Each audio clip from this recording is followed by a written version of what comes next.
আসসালামু আলাইকুম। আপনারা দেখতে পাচ্ছেন এখন সুন্দর একটা গ্রামীণ পরিবেশে যাচ্ছি। গত 2 দিন যাবৎ বৈরী আবহাওয়া চলছে আর নিম্নচাপ চলছে সারা বাংলাদেশে, যার কারণে সারাদিন ধরে বৃষ্টি হচ্ছে। তো গতকালকেও সারাদিন বৃষ্টি হয়েছে, আজকেও বৃষ্টি হচ্ছে। তো ছোট্ট একটা কাজে আসছিলাম গাজীপুরের শ্রীপুরে। তো কাজটা কমপ্লিট, বাট অনেকক্ষণ যাবৎ বসে আছি। বৃষ্টি কমার কোনো সম্ভাবনা দেখতেছি না, যার ফলে বৃষ্টির মধ্যে ছুটে দিলাম আমাদের নিজ বাসার উদ্দেশ্যে।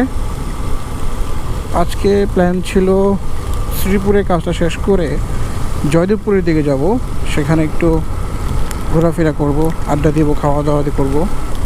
বাট এরকম আবহাওয়ার কারণে আর ওদিকে যাচ্ছে না, কারণ এই বৃষ্টি কখন থামে আল্লাহই জানে। হয়তো এটা থামবে না আজকে আর। এরকম রেইনি ওয়েদারে বাইকাররা রাইড করতে সবসময় পছন্দ করে। আমার তো সবসময় পছন্দ। আগে যখন প্রচণ্ড বৃষ্টি নামতো তখন আমি বাইক নিয়ে বের হয়ে যেতাম, বৃষ্টিতে ভিজতাম আর বাইক রাইড করতাম। এটা আমার কাছে খুব ভালো লাগতো।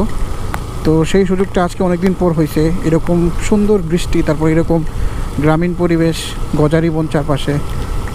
সুবহানাল্লাহ, কি সুন্দর লাগতেছে পরিবেশটা। মোটামুটি 35 কিলোমিটার রাস্তা যাব, পুরোটাই আজকে ভিজতে হবে।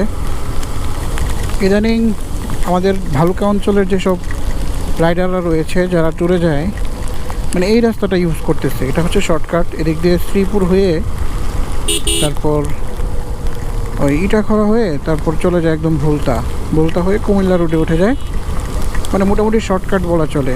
আর ঢাকা যাওয়া লাগে না, আর রাস্তাটাও সকাল সকাল একদম ফাঁকা থাকে, কোনো অটো সিএনজি থাকে না, সুন্দরভাবে যাওয়া যায় একদম ভুলতা।